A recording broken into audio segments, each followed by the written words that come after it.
So we have, as I said, several questions that have come in already. And I think I'd like to throw the first one to Dr. Sondik.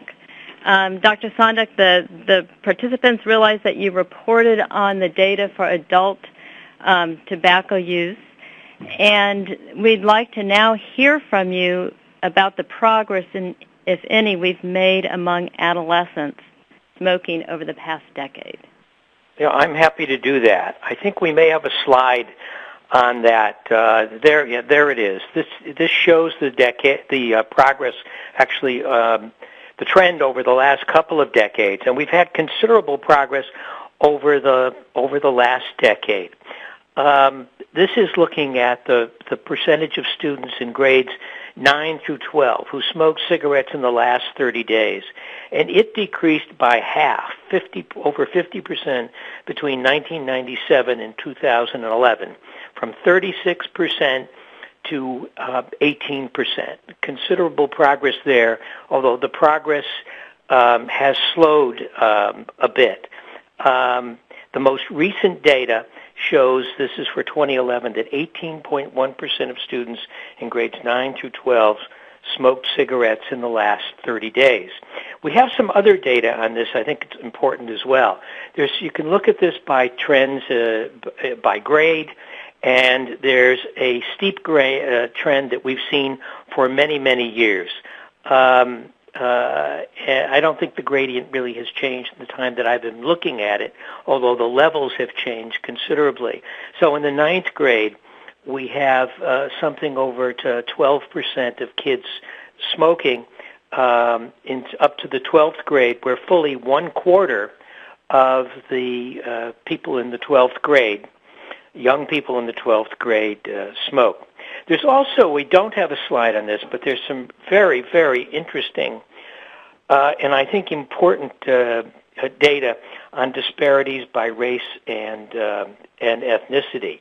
The Asian population has the lowest rate of smoking at about 9%, 9.3%, and from there it increases up to 17.5% for the Hispanic population, over 20% for the white population, and for the Native Hawaiian and other Pacific Islander populations, up to 23%. So these wide disparities, whether it's by grade or by race, again, give us very important information to set targets and work toward interventions. One other word about the adolescents. Each year, this cohort of adolescents, particularly in grades 9 through 12, of course, changes considerably. We get a new grade in, we get another grade that leaves, and which I think means that the education aspects of our programs just can't be relaxed. Carter? Thank you, Ed. Kirsten, there's some questions that have come in about the Oregon program.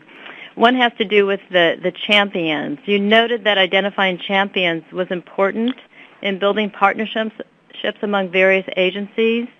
Participants want to know, how did you identify champions, and what have you found to be key in sustaining engagement among those champions?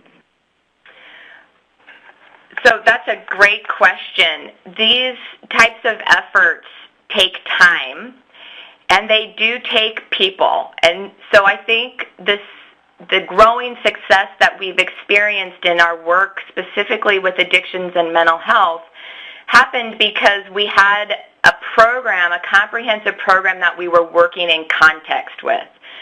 So it took staff people building leadership support, and that was instrumental. The leaders are so critical in getting their buy-in, because then they start to introduce you and give you access to key players at each of these places as well. So that was an important step. And then it's maintaining a relationship. This is relationship building. So it's spending time hearing from them what their concerns and challenges are. So we did assessment to understand where they were going to be coming from. so that we can approach this in a way that was going to be meaningful. But it does take time, and it did help having this be in context to a broader, comprehensive tobacco prevention and education program.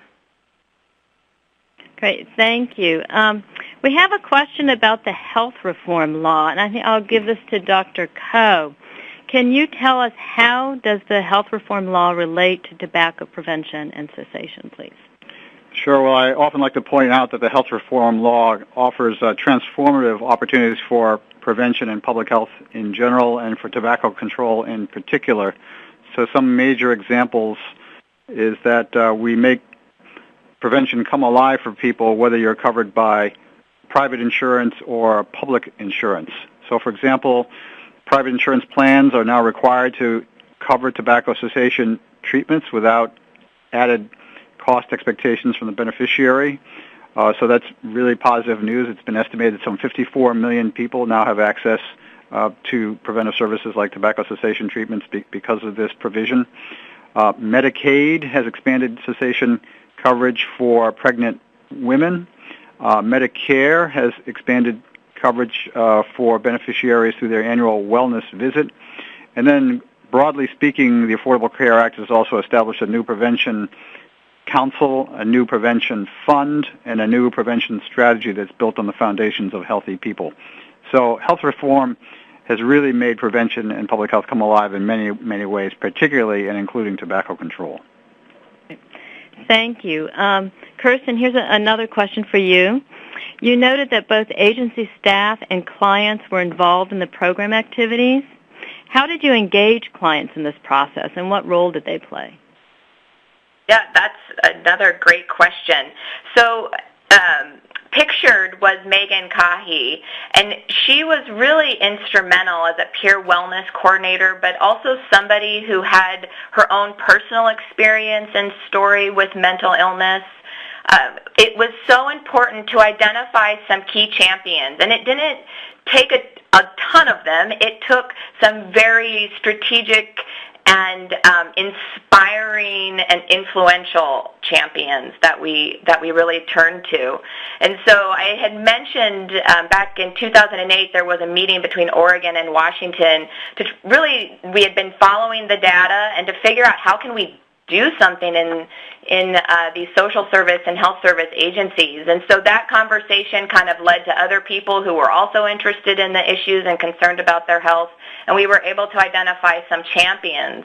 And then once you start getting some positive wins and some experiences that are happening, then other people become champions and can speak to that, much like what happened with the gentleman who had schizophrenia in the clinic in the Jackson County area.